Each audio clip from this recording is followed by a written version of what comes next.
2600 साल आगे की सोच। महर्षि सुश्रुत, प्राचीन भारत के जीनियस सर्जन। आज जब आप प्लास्टिक सर्जरी सुनते हैं तो क्या आपके दिमाग में अमेरिका या कोरिया आता है?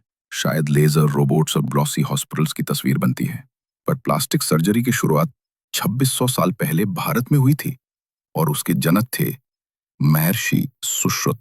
हाँ, भारत ही है प्लास्टिक सर्जरी का जनक। लगभग 600 ईसा पूर्व में वाराणसी, काशी में महर्षि सुश्रुत का जन्म हुआ था। वो सिर्फ उस समय के वैद्य ही नहीं, बल्कि दुनिया के पहले डॉक्यूमेंटेड सर्जन थे। महर्षि सुश्रुत को फादर ऑफ सर्जरी, शल्य चिकित्सा का जनक माना जाता है। उस समय में नाक काटना दंड था, लेकिन महर्षि सुश्रुत ने इसका समाधान खोजा। उन्होंने गाल की त्वचा लेकर नाक का पुनर्निर्माण करने की विधि बताई, जिसे आज की भाषा में कहते हैं राइनोप्लास्टी। ना कोई आधुनिक लैब, ना मशीनें, ना माइक्रोस्कोप। फिर भी उन्होंने सर्जरी की ऐसी ऊंचाई छुई जो दुनिया आज तक मानती है।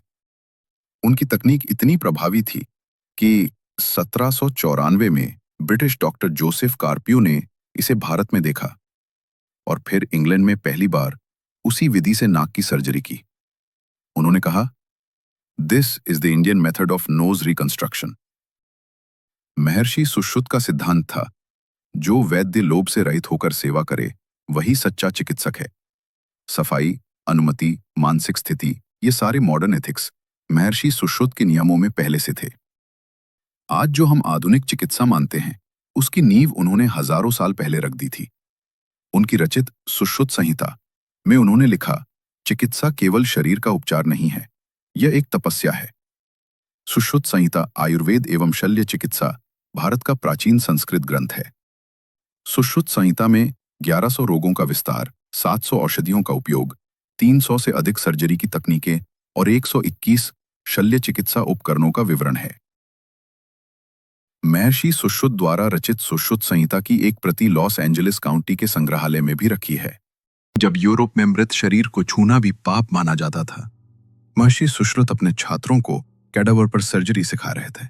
जब पश्चिम में 13वीं सदी तक भी सर्जरी प्रतिबंधित थी, भारत में मोतियाबिंद, फ्रैक्चर, डिलीवरी और प्लास्टिक सर्जरी की पूरी प्रक्रिया लिखी जा चुकी थी। 2600 साल पहले महर्षि सुश्रुत ने अपनी खुद की टेक्नोलॉजी विकसित की और हाथों से वो कर दिखाया जो आज की दुनिया में मशीनों से होता है। महर्षि सुश्रुत हमें सिखाते हैं, संसाधनों की कमी बहाना नहीं हो सकती। ज्ञान अगर लिखा और सिखाया जाए तो वो अमर होता है। इनोवेशन सिर्फ सिलिकॉन वैली में नहीं होता, वो काशी की गलियों से भी उठ सकता है। तो अगली बार जब आप प्लास्टिक सर्जरी या मेडिकल साइंस सुने, तो याद रखिए, इसकी जड़ें हमारे ही देश की मिट्टी से निकली हैं। हमारे अंदर भी वही डीएनए है, वही जिज्ञासा, वही साहस, वही संभावना है। रुकावटें होंगी, पर भारत की जड़ें गहरी हैं और सपने ऊंचे। हम भारतवासी हैं, जिन्होंने पहले भी असंभव को संभव किया है और आज भी कर सकते हैं। Rise, reclaim, redefine. उठो, पुनः प्राप्त करो और पुनर्परिभाषित करो, क्योंकि तुम सुश्रुत की भूमि से पैदा हुए हो। जो ज्ञान हमने दुनिया को दिया, आज फिर उसे जगाना है। पुरानी जड़ें, नई शाखाएं, @न्यू विचार, जहां भारतीय ज्ञान फिर से अपनी जड़ें तलाशता है, नए जमाने की जुबान में, लेकिन उसी पुरानी आत्मा के साथ। भारत की जड़ों को मजबूत करने के लिए आप भी सहायक बने।